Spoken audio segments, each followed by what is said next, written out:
Hi friends, कैसे हैं आप सभी। होप सो आप सभी बहुत अच्छे हैं। मेरे चैनल मिशन स्टडी पर आप सभी का स्वागत है। आज से हम पश्चिमी राजनीतिक चिंतन की शुरुआत करेंगे। आज हम एक दार्शनिक, एक वैज्ञानिक सुकरात की जीवनी पढ़ेंगे। चलिए वीडियो शुरू करते हैं। बायोग्राफी ऑफ सुकरात। सुकरात की कहानी।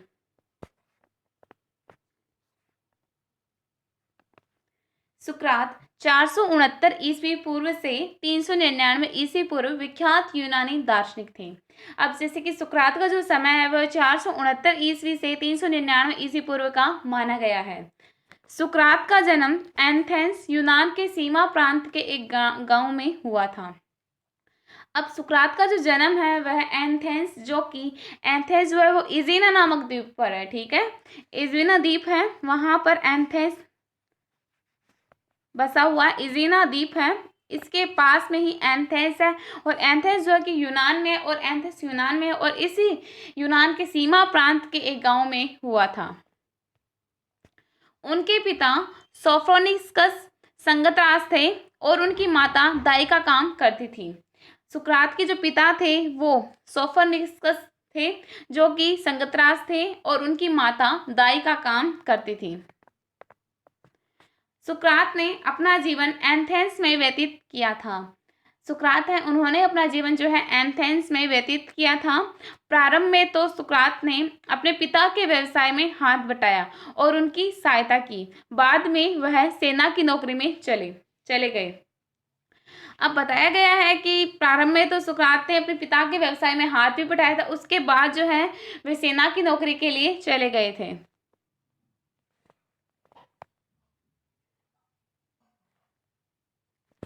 सुकरात के दो विवाह हुए थे। सुकरात के दो विवाह हुए थे। उनकी पहली पत्नी का नाम था मायर्टन। उसने सुकरात को दो पुत्र प्राप्त हुए थे, जबकि दूसरी पत्नी का नाम था जेंट आइप। उसने एक पुत्र को जन्म दिया था। जैसे कि बताया गया है कि सुकरात के दो विवाह हुए थे और उनकी पहली पत्नी का नाम था मायर्टन और दूसरी पत्नी का नाम था जेंट आइप। इन दोनों से उनको 3 पुत्र प्राप्त हुए थे। 2 पुत्र पहली पत्नी से और 1 पुत्र दूसरी पत्नी से। अब बताया जाता है कि सुकरात देखने में कुरूप था। उनके विषय में यह भी कहा जाता है कि वह बोलते बहुत हैं। कुछ विद्वानों के अनुसार सुकरात को एथेंस में उत्पन्न महानतम व्यक्तियों से भी महान माना जाता है।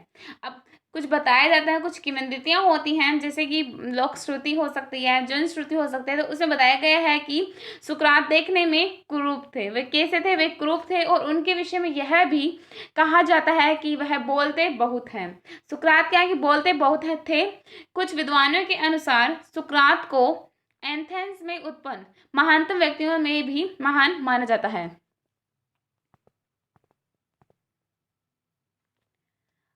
सुकरात ने कभी कोई ग्रंथ नहीं लिखा। सुकरात ने कभी कोई ग्रंथ नहीं लिखा। तरुणों को बिगाड़ने, देवनिंदा और नास्तिक होने का झूठा दोष सुकरात पर लगाया गया। अब सुकरात पर दोष लगाए गए थे कि तरुणों को बिगाड़ने का, देवनिंदा का और नास्तिक होने का झूठा दोष जो है सुकरात पर लगाया गया, और इसके लिए उन्हें जहर देकर मारने का दंड मिला।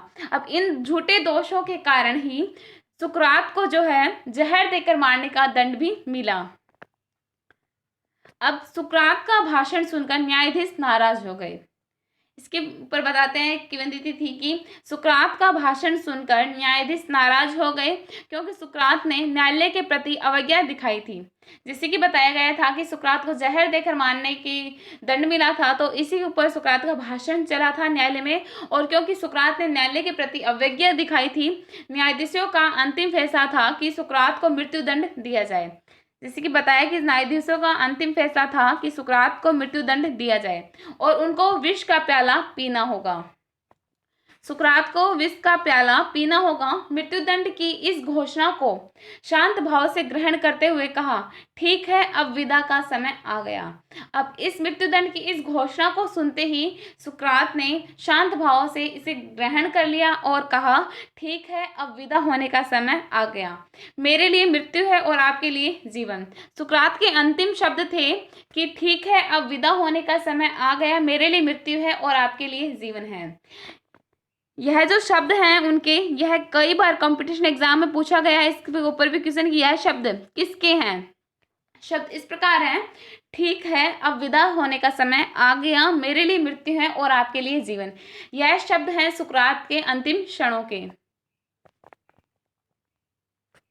सुकरात कहते हैं, मैंने जो कुछ भी किया है वह एथेंस के नागरिकों को सुखी बनाने के लिए किया है। सुकरात कहते हैं कि मैंने जो कुछ भी किया है वो एथेंस के नागरिकों को सुखी बनाने के लिए किया है। आप लोगों के आदेशानुसार मैं सत्य का साथ नहीं छोड़ सकता। सुकरात को जिस समय मृत्युदंड सुनाया गया था उस समय एथेंस में धार्मिक उत्सव चल रहे थे। अब सुकरात को जिस समय यह मृत्युदंड सुनाया गया कि उन्हें विष का प्याला पीना होगा, उन्हें जहर देकर मारने का जो मृत्युदंड प्राप्त हुआ था, उस समय जो है एथेंस यानी यूनान में एक धार्मिक उत्सव चल रहा था। अतः यह सजा उन्हें 1 माह बाद दी जानी थी।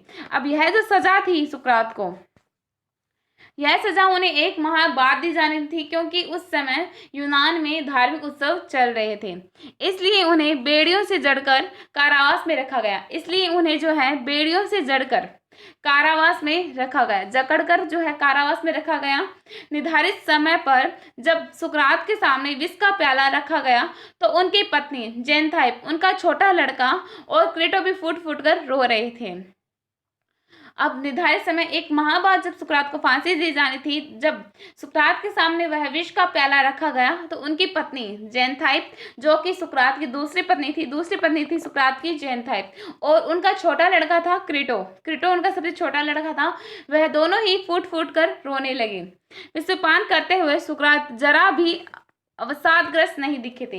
जब सुकरात विषपान कर रहे थे, विष को ग्रहण कर रहे थे, तब वे जरा भी अवसादग्रस्त नहीं दिख रहे थे। वे अपने लिए रोते हुए लोगों को शांत कर रहे थे। सुकरात जो है वे अपने अंतिम क्षण में भी रोते हुए उनके लिए जो लोग रो रहे थे उनको शांत कर रहे थे। विष का प्रभाव धीरे धीरे सुकरात को जीवन शून्य किया जा रहा था। इस तरह ईस्वी पूर्व 399 वे इस संसार को अंतिम विदा कहे गए थे। इसी तरह जो है ईस्वी पूर्व 399 वे जो हैं इस संसार को अंतिम विदाई कहे गए थे। इसी के साथ आज का हमारी वीडियो समाप्त होता है। मिलते हैं अगले वीडियो में, तब तक के लिए goodbye. Thanks for watching and keep supporting.